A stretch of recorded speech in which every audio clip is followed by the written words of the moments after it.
তিন ধরনের মানুষের কপালে সবসময় দুঃখ লেগেই থাকে। তো চলুন জেনে নেই কোন তিন ধরনের মানুষের কপালে সবসময় দুঃখ লেগেই থাকে।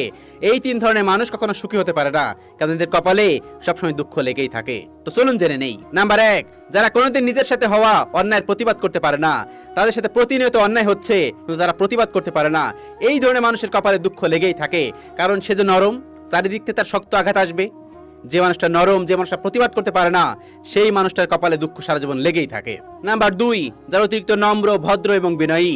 এই সমাজে যারা নম্র, ভদ্র এবং বিনয়ী, তাদের কপালে দুঃখ বেশি থাকে, কারণ এই সমাজের মানুষ তাদেরকে বেশি ঠকায়। কারণ তারা যে নরম, তারা যে গরম হইতে পারে না, এজন্যই সমাজের মানুষ তাদেরকে বেশি ঠকায়, এজন্যই তাদের কপালে দুঃখ সবসময় বেশি লেগেই থাকে। নাম্বার 3, যারা সবসময় ভাবে অন্যরা কষ্ট পাবে, এজন্য কখনো কষ্ট দিয়ে কথা বলতে পারে না, সেই মানুষগুলোর কপালে সবসময় দুঃখ লেগেই থাকে।